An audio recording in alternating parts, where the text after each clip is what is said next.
So as you said, yeah, I've been birding for about 25 years now. And with most people, you got to start somewhere. So it just takes practice over the years. And if you're interested in learning more, I do have a yearly series program that's going on and just started recently for Mass Audubon. It's a eBird monthly creating a year list series. So every month we meet and we go over different birds, whether warblers or owls, which are the next two meetings. And there's still several spaces available. So if you call us here at Long Pasture, you can jump in on that and join or get more information because it's not currently in our online program catalog. So today, we're going to be talking about owls. And of course, there's a lot of information about owls lately in the news with the snowy owls, with one turning up. I think they're calling her Duchess or something or other, the Washington, D.C. owl. So I'm going to share my screen here. There we go. Oh, we can hear it. There. Yeah, that's my wall clock. It's one of those national Audubon bird clocks that every hour chimes a different species. And that was a chickadee, but the clock says it's 12:36. So chickadee is 2 o'clock. So my clock isn't functioning right. Oh. All right.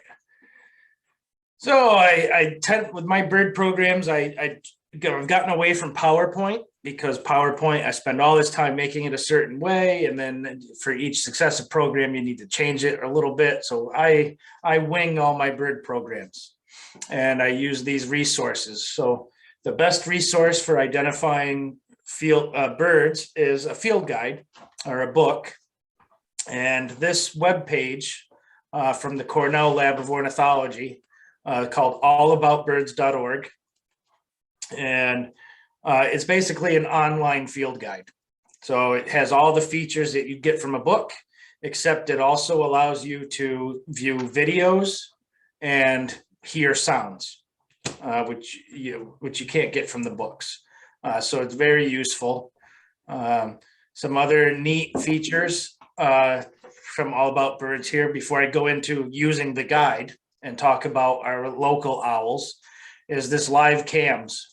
Click on it, go to all cams, and I've got feeder cams that you can watch. And some nest cameras. And a lot of these cameras are infrared, so you can actually watch them incubating eggs overnight. And even though this one's for osprey, some great horned owls have overtaken the nest, and they just laid their first egg. So here we have a great horned owl sitting in a nest in Savannah, Georgia, which is normally occupied by ospreys in the summer. Great horned owls, in Massachusetts anyway, are the first bird to nest in the state each year, meaning they lay their eggs in February or the end of February, so that the eggs hatch in time for the thaw when rodents are very active. So that we know, let's see here, that is there a description? No, usually it says a description, but I think the first egg was laid just the other day. And now this is a live feed, so I can actually go backwards. Let's see, 2 in the afternoon. Here, we can go to last night. So you can see, you can actually look into what they were doing overnight. And you see the female sitting there on the nest, incubating the egg, sleeping. And when the eggs hatch after about a month, then the male will start bringing food back to the female and to the chicks. Now, with birds of prey, especially ospreys and eagles and owls, they lay all their eggs and they start incubating as soon as the first egg is laid. And that's how you get the sibling rivalry that we hear about with these raptors, where some birds are bigger and they push the younger ones out.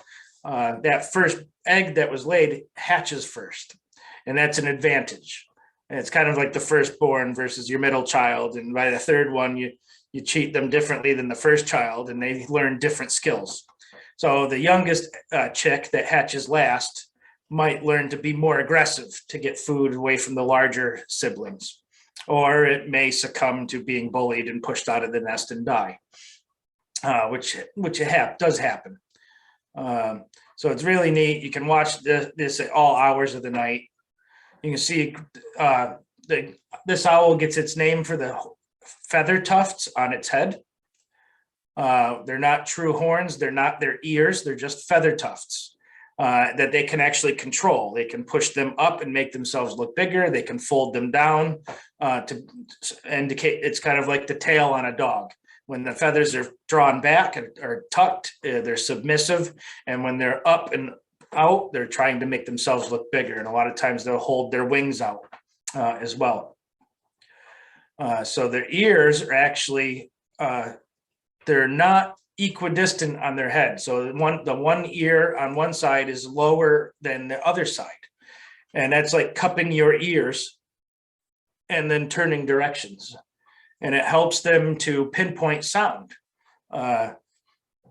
And they use their ears as their prime tool for finding prey items. Next is their eyes. They have large eyes that have many more rods than we have in our eyes, so they can allow more light into their eyes, which is why they see well in the dark. Now, they see better on clear nights with no clouds and a full moon, and they'll be more active. If the wind is blowing and they can't hear as well, they may not be as active. It may also be more difficult to find them. But this time of year, great horned owls, as well as screech owls and barred owls, they're pair bonding, and they're trying to find a female and bond in time for that when they start to lay eggs. Now, being in Georgia, the reason they're already on eggs is because the temperature is much warmer down there this time of year. And so they're more active. And coming up in the next few weeks, you might be hearing great horned owls at dawn, is when they're most vocal, is at dawn and dusk. You might hear them in the middle of the night too. When great horned owls are close, they are very loud. They have loud booming calls that are made for carrying over long distances. So you can hear them from over a mile away, and they may sound a little closer than you think. Whereas screech owls, which are a small owl, they can call very loudly if they want, or they can call very quietly and be right above you in a tree, but it sounds like they're very far away. You see turning around. So this is a really neat feature. You can also look up eagle cams and all these other options. So we'll get to the guide. So if you know the species that you're looking up, it's just, you can type it all in. So it says screech owl and it pops up. If you don't know different owls, you can just type up owl and that gives you some options. As with the field guide, if you were to look at picking up one for yourself for the first time, you should get something specific to your region. So you can get a guide for Cape Cod birds, or for Massachusetts birds, or New England birds, or East Coast. You don't want to get something for all of North America if you're just beginning, because you might look up a flammulated owl, which is in Mexico and the Southeast and the desert, when they're not here in Massachusetts. Same with a spotted owl, which is West Coast, or burrowing owl, which is Southern Coast. So a field guide is very useful. And this guide here, so we'll start with screech owl. Yep, I always put the so Eastern screech owl. Just like a field guide, it gives you an overview here, and it shows you range maps and its habitat and its food. So if we click on ID info, it'll show us different pictures that are useful for identification. So there's gray morph screech owl and a red morph screech owl. Now they're the same. It's kind of like hair color in people. You can have siblings with red hair, black hair, brown hair, and they're still related. You can have a red phase and a gray phase screech owl come from the same nest, based on the genetics of the adults. They say that the gray morph probably survives better in colder habitats because of the color. It helps absorb more heat from the sun. But we see both red and gray phase screech owls here on Cape Cod. So here it's also, we got a video here. So they like to nest in cavities in trees. They use their camouflage. So during the day, they'll sit in the entrance hole for the natural cavity or the man-made box. And they use the camouflage of their feathers to blend in with the pattern of the bark. Now, if we didn't have this video focused on that and you were just walking through the woods looking, you may not recognize a screech owl sitting there. And this is what they do during the day, is they rest. And then screech owls do very well in suburban areas. So they're in my backyard. They're here at the sanctuary. They nest in man-made boxes. It may take a while for them to come to a box that you put up in your yard. I've waited over 5 years before I started to see a screech owl in the box in my yard. But you want to face them south or southeast or southwest so they get sun in the evening or in the morning. You can see it's what they call a facial disc on owls. And you can see the pattern of the feathers on the face. And what these do is they direct sound to their ears, kind of like cupping your ears. They direct the sound into their ears, and they're able to naturally pinpoint location, through trial and error. It's a skill that they learn. And because their eyes are fixed in their head, they actually have an ocular bone in their eye. And the eye can't look left and right like ours can. So they have to turn their head. And they don't turn their heads 360 degrees. They turn about 270. So they're able to do this because they have twice the vertebra in their neck than we do. We've got 7. So we can go left and we can go right at about 90 degrees or 180 degrees. The owl, because they have 14 vertebrae in their neck, can actually turn their head almost all the way around. And that's how they help to pinpoint the sound. And if you've ever seen, there's some videos where owls perch on somebody's arm and they move their arm up and down and left and right.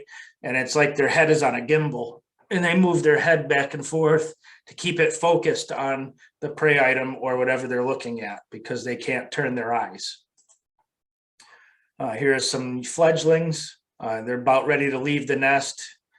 So they get the fluffy down. They're getting a little more adventurous and sticking their heads out. Here's another gray phase. So a lot of times they'll just sit in the entrance hole, dozing off. And so this is, I'm going to try not to go through every photo and every video, but you get the idea. If you come to this website and look through this, you'll get a good idea of where you should look for owls naturally if you're walking in the woods on trails at different properties. You can see this is a natural cavity. The branch died. It was an old one. There was a branch that came out of here and it broke off and rotted out inside. And eventually this here is probably actually rotting in towards the trunk of the tree. And you'll get a cavity down in here. So that's one way to find natural cavities is by looking for these dead branches on trees. A lot of times they're also made by branches breaking off. And then there's, of course, the man-made boxes, which can be put up in many places. So we can go to life history. It'll tell us the habitat. So sufficient tree cover, open farmland, suburban landscapes, city parks. I've seen them nesting in trees right on 6A. So they don't get disturbed much by human activity. They'll eat mostly small rodents and insects like katydids, large grasshoppers. And you can see, let's see here, surprisingly large numbers of earthworms, insects, crayfish, tadpoles, frogs. I mean, they're whatever they see that's moving that they want, that's abundant at the time. You got some information on size of nests, clutches, 2 to 6 eggs. So lots of information here, really good. And that will also allow you to look at range maps. So range maps are important. You can see here, if you open up your book and you think you saw something, look at the range map and then I'll confirm it. Granted, there are birds that are rare that turn up in New England, like owls we shouldn't have, like the snowy owl. But if we look at the range map, it'll show you indicators that show it does turn up here on the Cape. So you see eastern screech owl covers a good portion of the US all year round.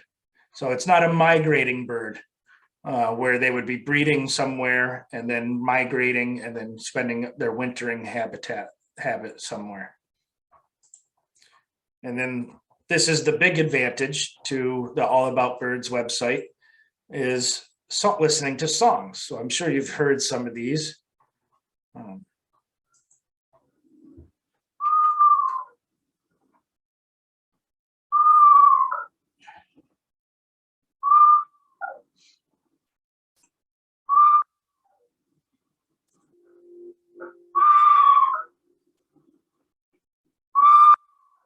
So what they call that is the whinny.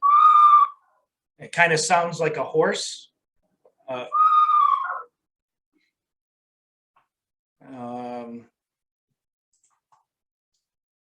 And they have you can go to what they call the Macaulay Library, where they have lots and lots of audio recordings.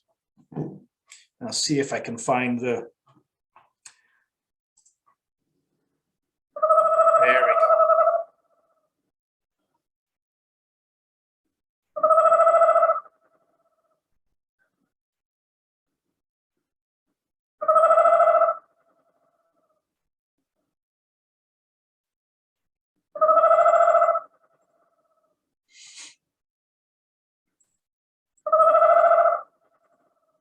So that's what they call the trill. It's an even pitched, and they can do either that or the whinny, or they'll sometimes do both. Some other sounds they have when young owls, they're begging for food. You'll hear these.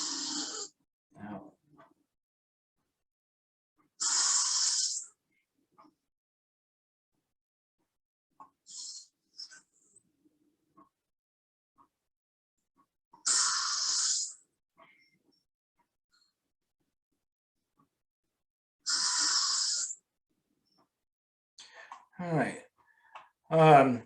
So All About Birds, it's a great feature. I thought they had a compare option. So, and I guess other interesting facts, compare, here we go. So the Screech Owl isn't our smallest owl, but it is small. It's about 9 inches tall, so bigger than a robin. Our smallest owl, which we do get on Cape Cod here, is the northern saw-whet owl. And immediately some differences. You can see that the saw-whet owl is much whiter. It has a rounded head that doesn't have ear tufts like the Screech Owl. The saw-whet owl is only about 7 inches tall, so it's about the size of a robin or a little smaller, not much bigger than a grown man's hand. And there you can see that they both have yellow irises. Saw-whet owls, I'll go to saw-whet now. See, these are some juvenile owls.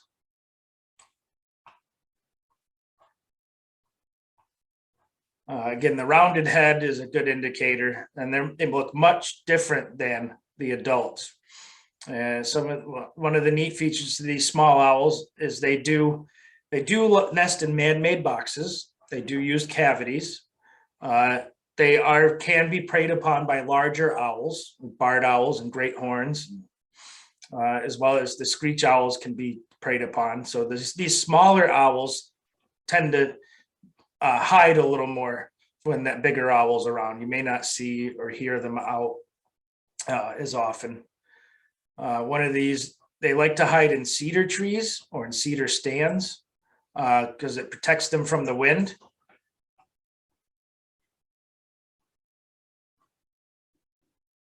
See this nice bold V pattern on the face, reminiscent of the juveniles. It's just not as prevalent on the adults, though it's still visible. And if you were to hear a saw-whet owl, you may not realize it's a bird at all because of the sounds that it makes. It actually sounds much more like the alarm on a truck when it backs up. And I think when does it do that? No, it doesn't do it to this one. So it's a repetitive series of whistle notes. Well, this one's a little fast.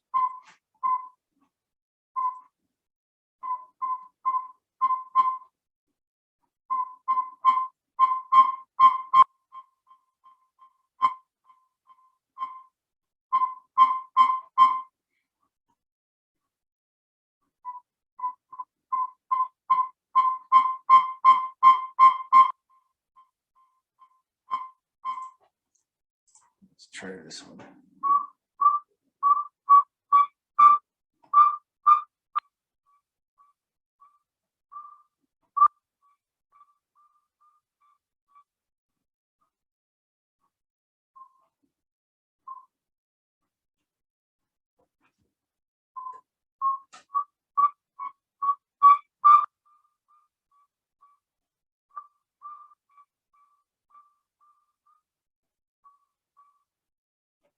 So not typically a sound you would associate with any bird at all, let alone an owl. But they're actually can be found. You can see they're year-round in Massachusetts and on Cape Cod. They're more abundant than we probably originally thought after some recent research and banding and trying to catch these birds and identify them and take data, collect data. Because when you put a band on a bird's leg, and you find that bird again, you now know you've found that individual again. And you can weigh it and get different data points to compare. You can see it probably likes higher elevation. It looks like it's in the Appalachians year round when you get farther south. Okay, here we got another owl here. Let's talk about the snowy owl. All right, so snowy owl is our heaviest owl. It's not our largest owl, but it's our heaviest. And it comes to Cape Cod because the habitat in the dunes here that we have is very similar to the Arctic tundra. So if we go down here, habitat says the tundra. So tundra are Great Plains, airport fields, beaches, and dunes, treeless places, wide open spaces. So in the summer, they breed in the high Arctic, up in here in the reds and the pinks, and they're above the tree line, so they nest on the ground. And they can eat almost any prey item that's up there. They're large enough that they can actually take down a Canada goose because they're so heavy. A lot of times they'll catch shorebirds by the wing as they're flying, and they will also eat lemmings and voles. Now, in years where the lemming or the food prey population is very abundant, what happens is the females will lay up to 12 eggs. And then they just hope that the food resources are there. So any chicks that don't survive, they don't survive. But if the food resources are there, then they are able to fledge more chicks. So if they're able to hatch 12 eggs and all 12 chicks are able to be fed sufficient amounts to fledge and survive, now you've got 12 more chicks that are going to then disseminate out into the world. And if you've got hundreds of snowy owl nests in the Arctic, then you're going to end up with thousands of owls pushing south. And that's why we get this dotted line here. It says it could come down as far as that. If we were to look at recent data from these eruptions, like we had several years ago, they will get down into Texas and Florida and the Carolinas, and Bermuda has even had snowy owls. And once one even got to Hawaii. But they do prefer airports and wide open spaces. Norm Smith, who worked for the Blue Hills Trailside Museum for Mass Audubon, even though he's retired, still currently does trapping at Logan Airport. The owls are attracted to the large, open, expansive land. There's no trees. There is plenty of food between rats and geese and ducks. So they turn up there, but just like the geese, they're a threat to airplanes, and they have to be removed. So instead of taking their lives and collecting specimens, they catch them with traps. They put a prey animal like a pigeon in a trap, and then the owl sees it. They try to get it, and then they get tangled up in the netting. And then we're able to go out, grab the owl, take measurements, put a band on it, and then Norm releases them on the South Shore or on the Cape here and different dune habitats. So this is an adult male. Males, you can see the bright yellow eyes. They can be active at night and hunt, but when they're breeding in the Arctic, the sun doesn't really set, so they're active all day long.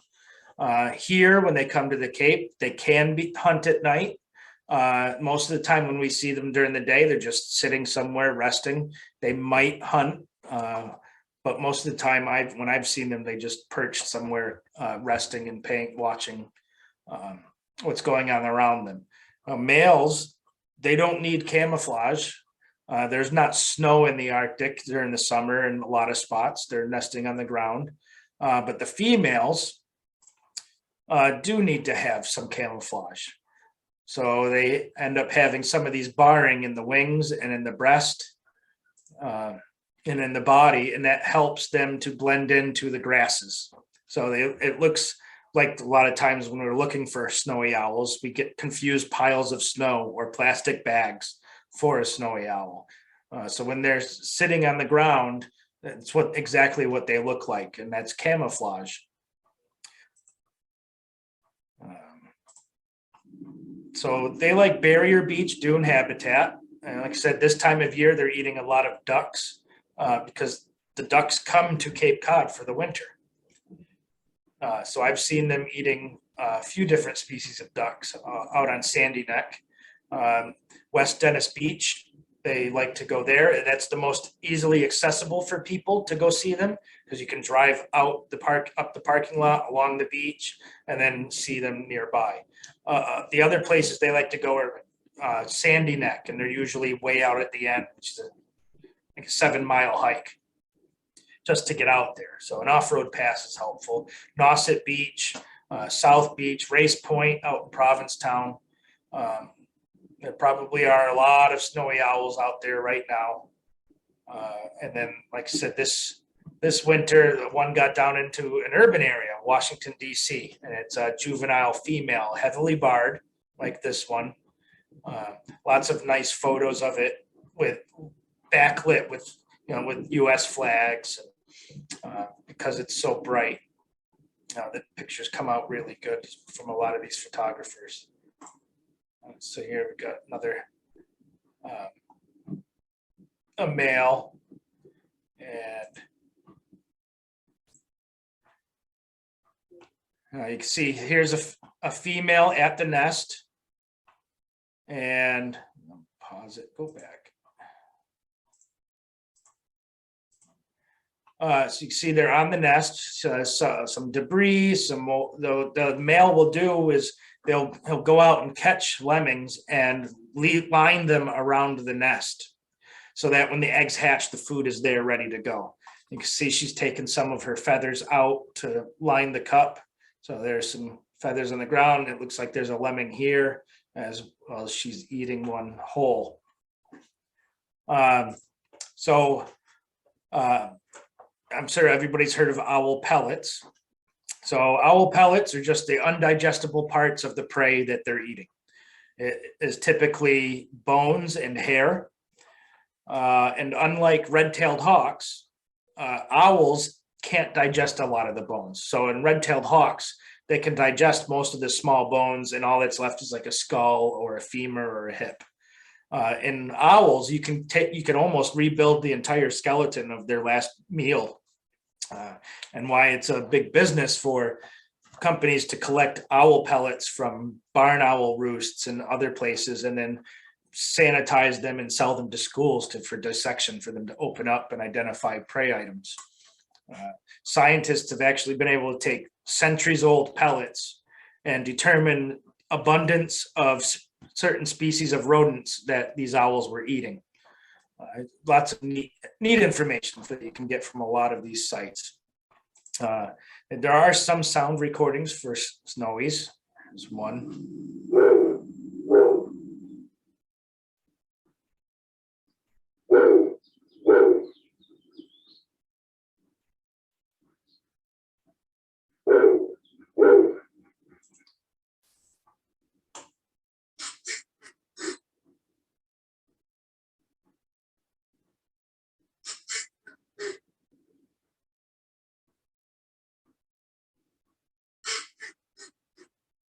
So you can see you got to go up to Alaska to get any of these sounds, because they typically more vocal during the summer when they're breeding. Now, if I go to overview, we scroll down and compare. Okay, they show us barn owl. So a lot of times people will see, oh, I saw a snowy owl. It flew across the road in front of me. Highly unlikely, only because they aren't near areas like that. And when you're driving down the road with your headlights on and the light shines off of the owl, it reflects, white reflects better. So it looks brighter white than the bird actually is. Even a great horned owl will reflect a lot of white light, and it'll look paler. So the snowy owl weighs about 4.5 to 5 pounds at being our heaviest. So that gives you an idea. But these barn owls, you see when you're identifying them, they've got the heart-shaped face or the sliced apple face. They have long legs. You can see, that would have been a good indicator right there. Let's go back and let's get another picture here. And no, we're not going to do it. If you notice the feet of the snowy owl here, as with most other owls, the feathers go all the way down to the toes. But on the barn owl, they do not. So feathers, when it comes to flight for owls, feathers make sounds. You may not hear a lot, but if you were to take something like a big turkey feather and rub your fingers across it, you can hear the wind across those ridges from the feathers. But in owl feathers, those ridges are filled in with more microscopic feathers. So the rachis, or the trunk of the feather, is like a trunk of a tree. The branches are like the barbs that are all these parts, and then the barbules are like the leaves on a tree. And so if all the leaves are blown off the tree and the barbs aren't interconnected, then there's less wind resistance. So when the leaves are on the tree, the wind blows, the whole tree moves. When there's no leaves on the tree and the feathers are old and the feathers aren't stuck together, the barbules aren't together, then there's no wind resistance. So owls, lots of birds, they preen their feathers, they make sure they're intact. When you've got owl feathers and they're very soft and I can rub on them and they don't make any sounds. So the wind, when it goes over these feathers, there is no sound, and that's how they're silent flight. And if they don't have any feathers down their toes, then this very scaly, hard, rigid feet can actually make sounds. Barn owls, their habitat is a little different. They're more abundant farther south. Let me look at the map here.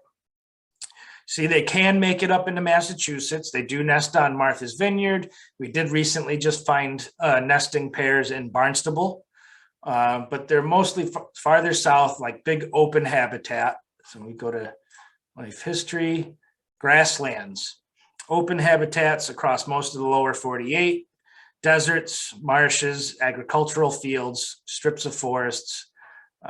They do nest in cavities. A lot of times they will nest in buildings, but they will also nest in man-made boxes. They'll nest in caves and in burrows on the ground that left behind by other animals. They are not, again, like I said, not as abundant, but if you go farther south, you can find them pretty easily along the highways. Rat snakes and other types of snakes will go out to the highways at night to absorb some of the warmth from the pavement, and the owls will actually hunt the roadside looking for snakes. See, here's one in flight.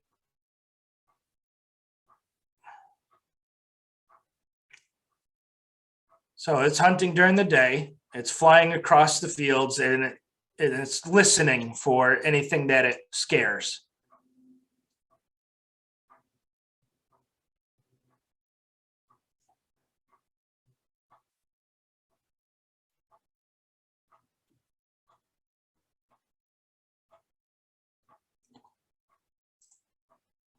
You can see here's a natural nest, a cave on a cliff face or a rock ledge. They'll have as many as 6 eggs and chicks in an area. Barn owls are actually worldwide with different subspecies in other countries. The European barn owls are actually smaller than North American barn owls. Not by much, but enough that we have to make a nest box for them that's much bigger than you would need than one in Europe. And if you were to hear a barn owl in the middle of the night, your hair might stand up on your neck.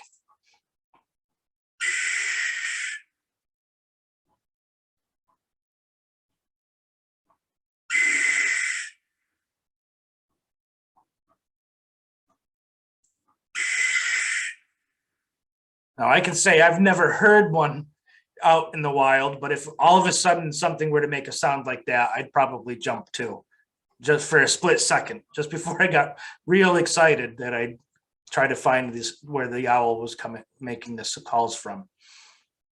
All right. So now let's see, jump into, we did the, quickly, I'll just show you the great horned owl.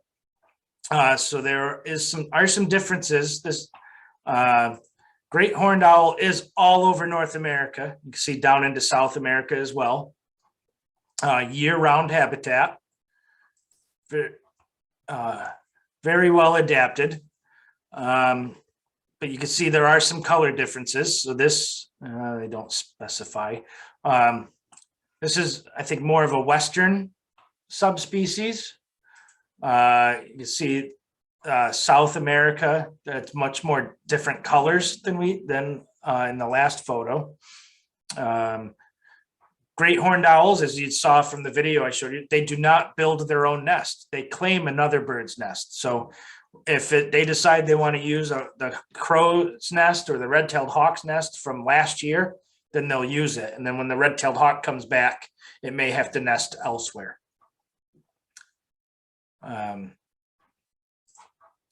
But our great horned owl on the East Coast is much more, see they nest in the desert on the cactus, the young bird. Oh, this is a good video too. You can see the white chin, and it's diagnostic of all great horned owls. And let's actually, here we go. Here's one more likely to be from the east. Yeah, eastern birds tend to have more cinnamon tones. So we get much more red in the face or orange or brown, along with the ear tufts. And we get this slight barring across the belly, and you can see those cinnamon colors. This is a video of the female and male calling, and see it says the female's voice is recognizably higher, and that's only because we're listening to two at once. But watch in the throat here when the owl calls, the effort it has to put into calling.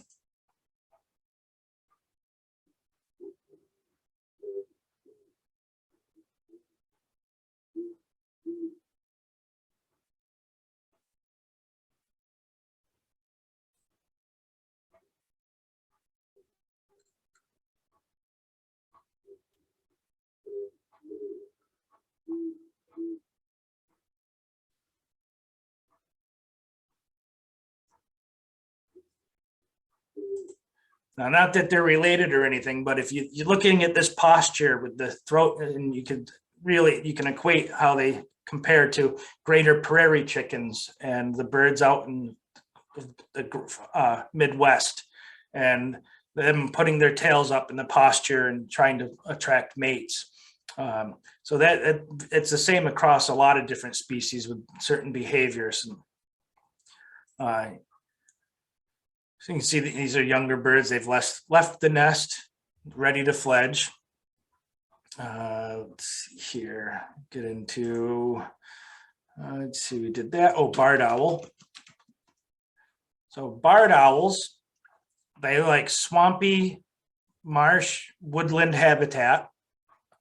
They'll eat a lot of snakes and frogs, small birds if they can catch them. They'll eat rodents from feed, going to collect seed from your feeders that drop to the ground. But one thing that you probably might notice right away from looking at barred owl is they have all dark eyes. Every other owl we've looked at has had a yellow iris, whereas barred owls don't. And they do have the rounded head with the facial disc. They get the bars from the pattern going across their neck or breast, and then they have streaks down their bellies.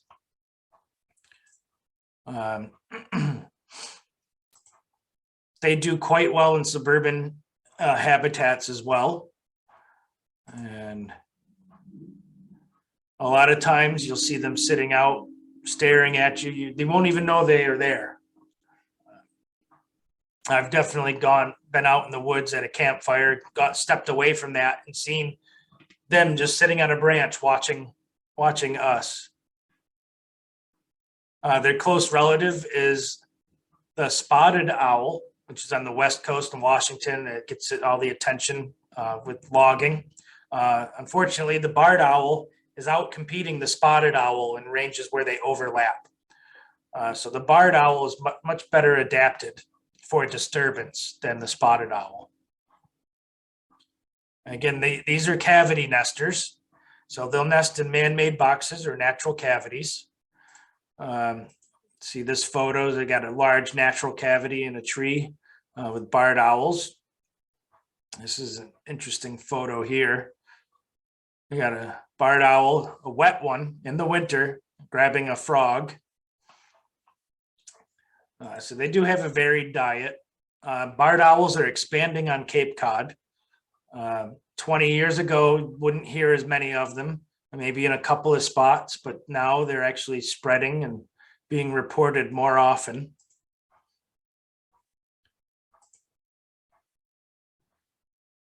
And it's probably, oh, that's right, I didn't play the great horned owl call.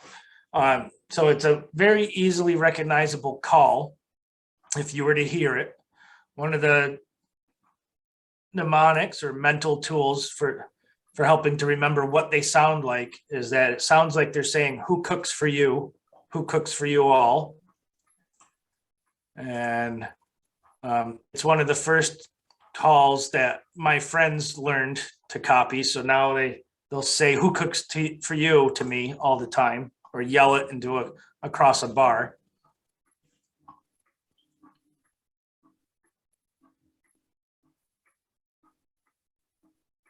I thought maybe the video would play the call.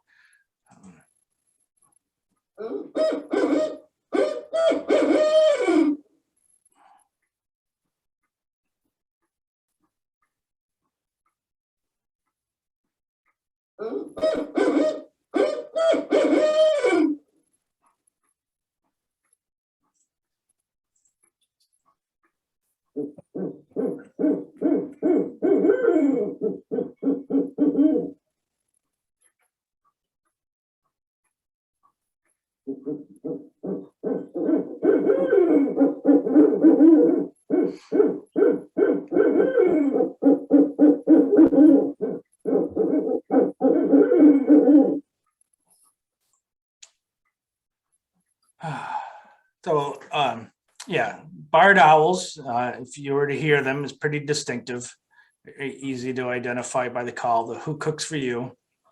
And let me just go back to great horned, only because I neglected to play the calls. So great horned owl is just a series of hoots, no specific pattern.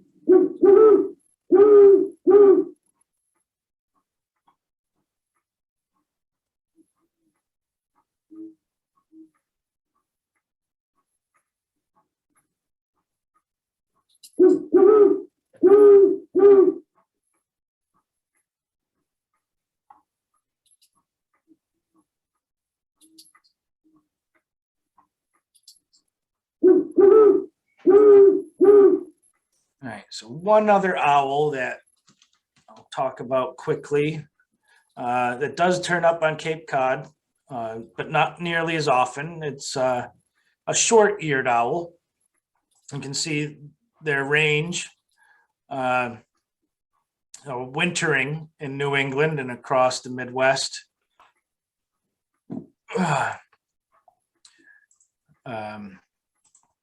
They have short ear tufts or feather tufts, which this one is they're hiding. Let's see if we show one here. Does this one have it? There we go. So this one, you can see the feather tufts are erect or pushed up on this bird.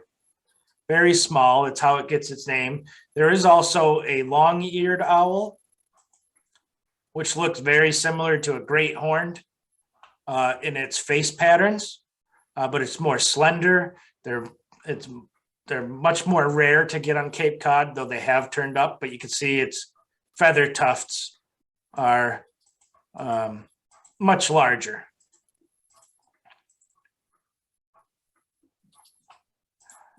So the short-eared owl likes open habitat like the dunes and the marshes, so that's typically where we get them. They have a bouncing flight. Let's see, is this a flight video? No. Oop, there we go. Yeah. So it kind of has a bouncing flight when you see it.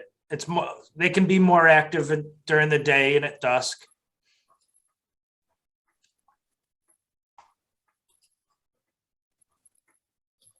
So you see how the body is bouncing up and down as it flaps. That's one of the ways you can tell the difference between that and say a harrier in flight that's flapping and some other species. Again, this is allaboutbirds.org. Lots of great information, all sorts of different species that you can refer to. It also shows you, let's see here. When I go to maps, I can click Sightings Map, and it'll show me sightings year round 2017, 2022. And you can see if I zoom in, You'll see this is where birds have been reported over the years. The last 4 years. So you can see they've gotten down into Dallas, Fort Worth, lower Texas, in these abundant years. And then typically this is regular occurring winters, the rest of this purple. So I'll go into answering some questions. And that was great. Yeah, we do have a few. I'll start with this one. Can you identify whether the owl is male or female by their sound? It did indicate from All About Birds website there that female's call is a little bit higher pitched. I suppose you'd really have to do a lot of listening to lots of different owls to figure that out. If you were hearing them in your area and it was a duet and you could hear them both calling, you might be able to hear the difference. But the only other way to tell is by behavior, where the great horned owl we saw in the nest, it was the female incubating the eggs. And then size, which is really tough to see even in the field when they're next to each other. Females usually have a lot more body mass because they have to grow an egg and lay the egg and then spend a lot of time incubating that egg. Okay. And how do they keep warm, e.g. snowy owls in the Arctic? Do they have a limit as to what temperature they can withstand? Yeah, I'm not sure what they can withstand. I mean, the year-round map range that it showed for snowy owls is still in northern Canada for the winter, so they can survive very cold temperatures. All birds, feathers are insulating materials. Feather down jackets. That's why we use them. The feathers trap air. So there's the outer body feathers or coverts, which curl over and cover the fluffy down feathers that are underneath. So what these birds do is they just fluff up their feathers, trap some air, and then their body heats that air, and then they trap the air inside overnight. And then it also helps to be sitting in a bush or a dense pine tree or a cedar that helps protect them from the wind. Okay. And someone said, I put up a wet Screech Owl house last February. I can't state that it's being used yet. Should I put enough hay in the bottom to prop the bird up to the opening near the top? It only has a small amount right now. Yeah, no, as with most owls, you don't need to add any material to the box. A lot of times they'll just use feathers from themselves, hair and carcasses from old meals. It's not typically that clean, but when we need to make the cavity a certain depth, and they nest on the bottom, and it's safer for them to be at those dimensions. So if the online resource says to make it 16 inches tall, then there's a reason for that.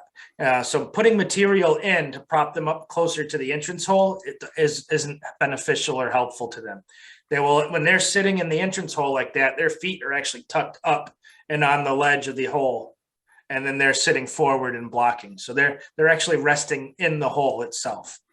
As far as whether or not it's being used, they search for cavities in like October, November. The male will use it. And then usually by this time of year, January, February, the female is out looking around for a mate, and they'll pair bond. And so he'll defend that box. But get in the habit of cleaning it and checking it somewhat in the summer, because squirrels will move in. And we don't want squirrels in there because then the owls won't use them. Okay. And do owls seek out domestic animals to eat like cats? Cats shouldn't be outside, but they do not seek cats out specifically. I have seen videos where an eagle has brought a cat back to the nest to feed the young. If you want your cat safe and alive, you should keep it inside. The biggest threat to cats, besides vehicles and and disease from other cats is really just coyotes and fisher, but it's not a main part of their diet. So these animals don't seek out domestic pets. Yes, with the number of people, the number of pets, the number of wild birds out there, there's likely to be a single or two cases here and there, but it's not something they go out looking for. Okay, and we have one that's similar to the other one. We put up an owl house 2 years ago, no owls as of yet. Is there any way to attract them to the house? So you might want to think about placement. Is it facing the right direction? So when we put up our bluebird houses, the birds are in the box all night long, incubating the eggs, keeping them warm, keeping the chicks warm.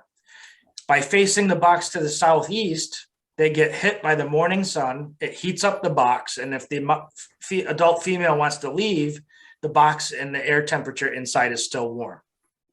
For owls, they brood and incubate all day long, as well as at night, but they're more active. So when feeding, if the female needs to leave at dusk, then that setting sun will help to heat up the box just before dark and is more beneficial. And then the other thing would be the height. Maybe it's too low, maybe there's too much brush nearby that another bird or predator or something else could influence whether or not it's a good spot.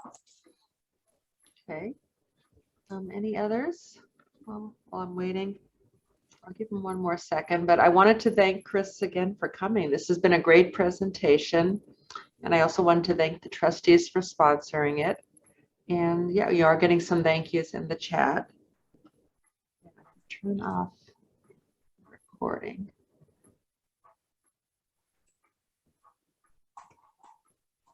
All right, well, thanks for coming, everyone, and enjoy the rest of your day. Stay warm. Thank you. Bye.